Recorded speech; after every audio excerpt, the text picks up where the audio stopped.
Unique எக்ஸ்போர்ட்டில் பாதிக்கப்பட்ட முன்னாள் படை வீரர்கள், இந்நாள் படை வீரர்கள், பொதுமக்கள் அனைவருக்கும் வணக்கம். கடந்த பல மாதங்களாக யூனிக் எக்ஸ்போர்ட் அந்த நிறுவனத்தின் தலைவர் நவீன்குமார் எப்படியெல்லாம் மெசேஜ் போட்டுக்கிட்டு இருந்தாங்க. தற்போது அவர் எங்க இருக்காரு, முத்துசெல்வம் எப்படியெல்லாம் மெசேஜ் போட்டுக்கிட்டு இருந்தாங்க, இது எல்லாமே நீங்க பார்த்தது தான். சமீபத்தில் ஒரு ப்ரொட்டஸ்ட் அங்க நடந்தது. அந்த ப்ரொட்டஸ்டுக்கு நான் வந்திருந்தேன். ஆனால்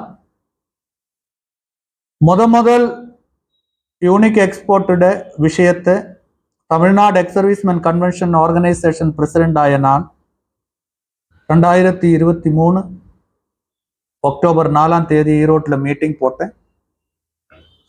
அந்த மீட்டிங்கில் தான் அந்த யூனிக் எக்ஸ்போர்ட்டோட டைவர்ஷன் ஸ்டார்ட் ஆயாச்சு. அது ஏமாற்றப்பட்டது அப்படின்னு கிட்டத்தட்ட 90% ஆளுகளுக்கு புரிஞ்சாச்சு. அது ஒரு மணி எக்ஸ்சேஞ்ச் ஸ்கீம் தான், பிஸ்னஸ் இல்லை அப்படின்னு.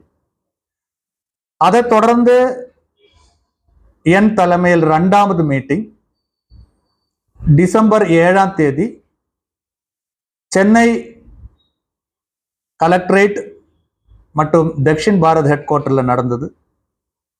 அந்த ப்ரொட்டஸ்ட்ல அரசுக்கு நேரடியாக நான் இந்த விஷயத்தை தெரியப்படுத்தினேன். அங்கிருந்து நிறைய டைமென்ஷன் கிரியேட் ஆயாச்சு. அடுத்ததாக நான் 2024 மார்ச் 10 கிருஷ்ணகிரியில மிகப்பெரிய லெவல்ல ஒரு மாநாடு நடத்தி மாண்புமிகு அமைச்சரை அங்க வர வச்சு மக்களோட பிரச்சனையை நேரடியாக அரசு அதை கவனிக்க வேண்டும், அதுக்காக நடத்தினேன். ஆனால் அந்த மீட்டிங்க சில எக்ஸ் சர்வீஸ்மேன், முக்கியமாக கிருஷ்ணகிரி போச்சம்பள்ளி குமரேசன், அதை டைவர்ட் பண்ணி அதே நாள் அதே டைம்ல இன்னொரு மண்டபத்தில் நவீன் மற்றும் லீடர்கள் பணம் கொடுக்கறாங்க அப்படின்னு சொல்லி அதை டைவர்ட் பண்ணி நான் நடத்த இருந்த அந்த மாநாடு மினிஸ்டர் வராத, மினிஸ்டர் ஆன்லைன்ல வீடியோ கான்ஃபரன்ஸ்ல வந்து பேசப்பட்டார். அங்க வந்து அந்த இடம் மார்ச் 10 யூனிக் எக்ஸ்போர்ட்டில் பாதிக்கப்பட்ட அனைத்து மக்களுக்கும் சனி காலம் அங்க பிடிச்சது. அங்கிருந்து சனி ஸ்டார்ட் ஆயிடுச்சு. உங்களுக்கு அன்னையிலிருந்து இன்னே வரை நீங்க எல்லாம் பார்த்துக்கிட்டு இருக்கீங்க. அந்த சனி பிடிக்கிறதுக்குள்ள காரணம், ஆல்ரெடி நீங்க பணம் போட்டதே சனி பிடிச்சதுதான், அந்த சனி அகைன் பிடிச்சிடுது. அதுக்கு முக்கிய காரணம் குமரேசன். அதே குமரேசனால அடுத்த சனி எங்க பிடிச்சது அப்படின்னா, எத்தனை பேர் இஓடபிள்யூல வந்து தனிப்பட்ட முறையில் இண்டிவிஜுவல் கேஸ் ரெஜிஸ்டர் பண்ணுறதுக்கு குமரேசன் மற்றும் லீடர்ஸ் நிறைய பேர் அங்கே ரெஜிஸ்டர் பண்ண வேண்டாம், நாங்கள் கார்டில் கொடுக்குறோம், வெப்சைட்டில் கொடுக்குறோம், அது இது அப்படின்னு நிறைய பிரச்சனைகள். அதனால மக்கள், பாதிக்கப்பட்ட மக்களுக்கு என்ன இருக்கும் அப்படின்னா, ஏதாவது விதத்தில் பணம் வரணும், கேஸுக்கு போனால் ரொம்ப நாள் ஆகும். அதனால கேஸோட குவான்டிட்டியும் கம்மியாச்சு. அப்படி 3வது மீட்டிங்கில் எந்த நோக்கம், நான் என்ன ஐடியாலஜியில் அந்த மீட்டிங் கண்டக்ட் பண்ணேன், அதை என்னால் ரீச் பண்ண முடியல. அதுக்கு காரணம் எல்லாம் லீடர்ஸ் தான், முக்கியமாக முத்துசெல்வன், குமரேஷ் போல லீடர். இன்னைக்கு நான் பேச போறது மிக முக்கியமான ஒரு விஷயம். வரும் 17 ஞாயிற்றுக்கிழமை ஈரோட்டில் Tamil Nadu ex servicemen convention organisation ஆபீஸில் ஆல் லீடர்ஸ் என்று சொல்லப்படும் அந்த எக்ஸ் சர்வீஸ்மேன் ஆகலாம், சிவிலியன் ஆகலாம், அந்த ஏஜென்ட், நான் லீடர்ஸ் சொல்ல அங்க விரும்பல, அவரோட மீட்டிங் நடக்கும். மீண்டும் ஒரு முறை சொல்றேன், யூனிக் எக்ஸ்போர்ட்டில் லீடர்ஸ் என்ன சொல்லப்படுற அந்த ஏஜென்ட்மாருடைய மீட்டிங் ஈரோட்டில் 17ஆம் தேதி சரியாக 10 மணிக்கு Tamil Nadu X serviceman convention organisation ஆஃபீஸில் ஸ்டார்ட் ஆயிரும். இது எதுக்கு இந்த மீட்டிங் அப்படிங்கன்னு முக்கியமான விஷயம். ரொம்ப அதில் டீட்டெயிலாக நம்ம மீட்டிங்கில் என்னெல்லாம் வந்து டிஸ்கஸ் பண்ண போகிறோம் அப்படின்னு உள்ளது மீட்டிங்கில் தான் டிஸ்கஸ் பண்ணுவோம். முக்கியமான 2 அஜெண்டா அதை பற்றி தான் நம்ம பேசுவோம். முதல் அஜெண்டா,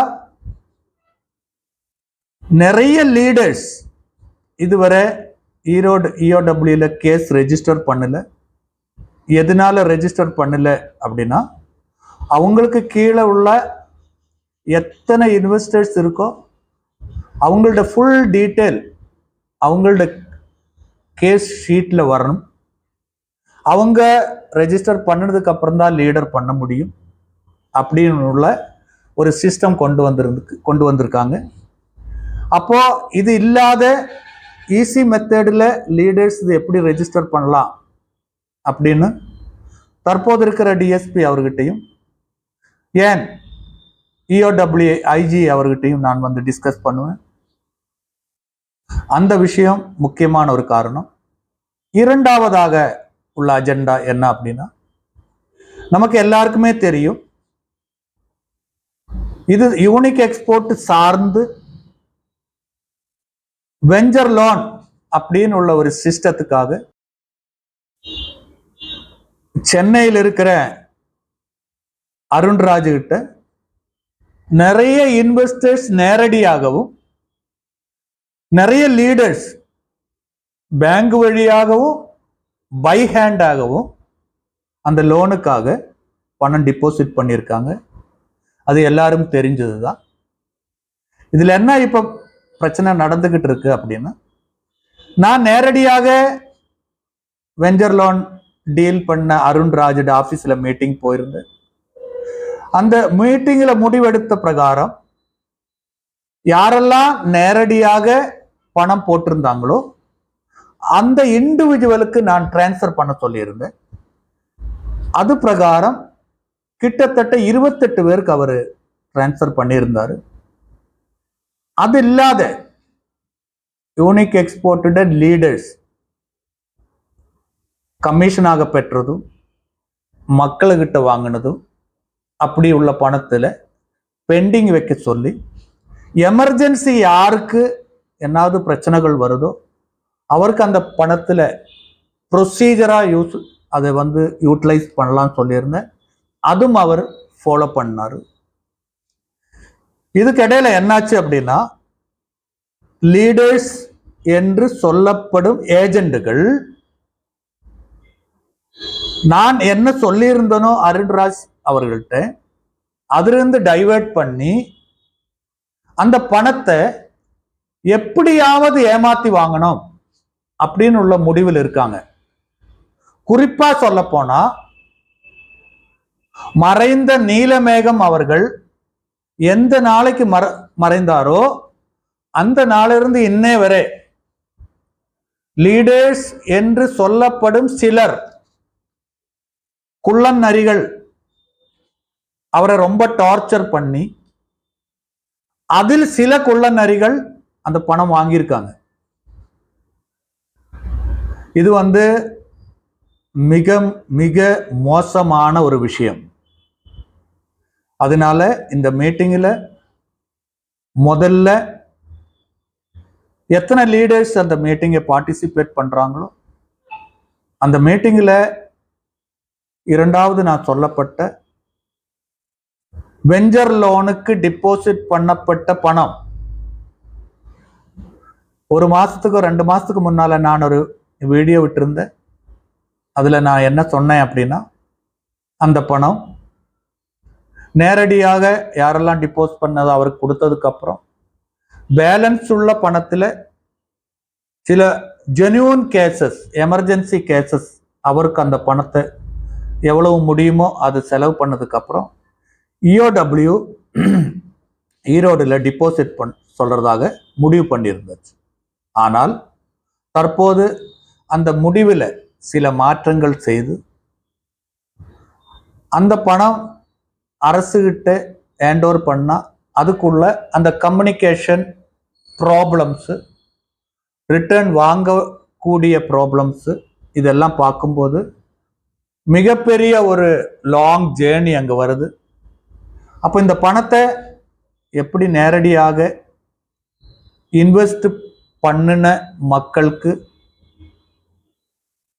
அவருக்கு அந்த பணத்தை ஒரு இன்ட்ரீம் ரிலீஃபாக ஒரு சின்ன தொகை திருப்பி கொடுப்பது எப்படி அப்படின்னு உள்ள விஷயத்தை பற்றி தான் இந்த மீட்டிங்கில் நம்ம பேசுகிறோம். இந்த மீட்டிங்கில் ஸ்பெசிஃபிக்காக 2 விஷயம் நான் பேசியிருக்கேன். ஒன்று இஓடபிள்யூ கேஸ் ரெஜிஸ்ட்ரேஷன், இன்னொன்று வெஞ்சர் லோன் அமௌண்ட் வந்துட்டு எப்படி வாபஸ் வாங்கிறது, இதை பற்றி தான் நம்ம வந்துட்டு இந்த மீட்டிங்கில் பேச போகிறோம். அதை தவிர தயவு செய்து எந்த லீடரும், எல்லா லீடரும் இதில் வரலாம்.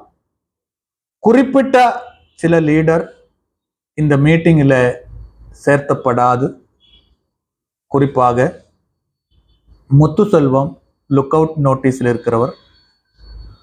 இதே மாதிரி நான் குமரேசன் மீட்டிங்கில் சேர்த்தப்படாது. இன்றும் சிலர் நான் எல்லாரையும், அதாவது பிராங்க்லின், இவங்கெல்லாம் வரமாட்டாங்கன்னு எனக்கு நல்லா தெரியும். By the by Tamil Nadu ex servicemen convention organisation president பொறுப்பெடுத்து இது 4வது மீட்டிங். இவர் என்ன செய்ய போறார் அப்படின்னு தெரியறதுக்கு வரலாம் அப்படின்னு நினைச்சாலும் தயவு செய்து முத்துசெல்வம், குமரேசன், பிராங்க்லின், இன்னும் எல்லாருக்குமே தெரியும் யாரெல்லாம் வந்துட்டு லுக் அவுட் நோட்டீஸ்ல இருக்காங்கன்னு. அவங்க யாருமே இந்த மீட்டிங்கில் வர வேண்டாம். வந்தாலும் அந்த மீட்டிங்கில் சேர்த்த மாட்டேன். இது கட்டாயம். நான் போலீஸ் எஸ்கோர்ட்டோட தான் அந்த மீட்டிங்கே நடக்கும். அதுக்கும் மாற்று கருத்துல ஏற்கனவே நீங்க பார்த்துருக்கீங்க. இதுல ஸ்பெஷலா நான் இன்வைட் பண்றது அட்வொகேட் கிருஷ்ணன் அவர்கள். அவருடைய ப்ரொஃபஷனை விட்டு ஒரு பப்ளிக் ஓரியன்டட் சர்வீஸா இது பண்ணிக்கிட்டு இருக்கிறாரு. அதனால அட்வொகேட் கிருஷ்ணன் அவர்கள் இந்த மீட்டிங்ல கட்டாயமாக வரணும்.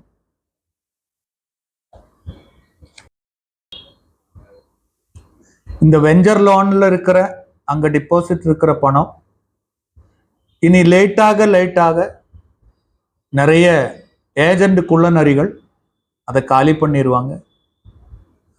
அதுக்கு முன்னால நான் இதுக்கு ஒரு மாற்றத்தை கொண்டு வந்து, பாதிக்கப்பட்ட நிறைய பேர் இருக்காங்க. அதாவது கிருஷ்ணகிரியிலிருந்து ஈரோடுக்கு பஸ்ஸு ஃபேர் கொடுத்து வர முடியாதவங்க கூட நிறைய பேர் இருக்காங்க. அதனால இந்த பணம் சிஸ்டமேட்டிக்கா ஒரு பாதிக்கப்பட்ட இண்டிவிஜுவல் கையிலையும் எப்படி இது கொண்டு போய் சேர்த்துறது, இதுக்கு என்ன சொல்யூஷன்ஸு, எந்த மெத்தடில் இதை நம்ம செய்யறது, இதை பற்றியெல்லாம் டிஸ்கஸ் பண்ணுறதுக்கு தான் இந்த மீட்டிங். இதில் ஒரு ஈகோ, ஜெலசி இதெல்லாம் ஒன்றும் வேண்டாம்.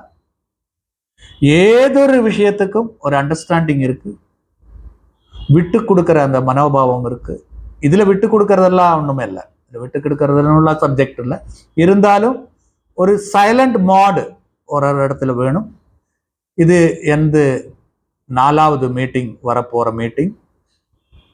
இந்த மீட்டிங்கோட கன்க்ளூஷனில் யாருக்கெல்லாம் இது டிஸ்ட்ரிபியூட் பண்ணி கொடுக்கப்படும், எப்படி இதோட ஷார்ட் ரூட்டு, இதை பற்றி சொல்வதற்கு பாதிக்கப்பட்ட மக்களிட மீட்டிங் நடந்தாலும் நடக்கலாம். இல்லாட்டி அடுத்த ஸ்டேஜ் என்ன, எப்படி இது நடத்தப்படும் அப்படின்னு உள்ளது எந்த யூடியூப்லேயே நான் எல்லாருக்குமே சொல்லுவேன். அதில் புரிஞ்சுக்கலாம். இப்போதைக்கு இந்த வீடியோ அவ்வளோதான். தேங்க்யூ.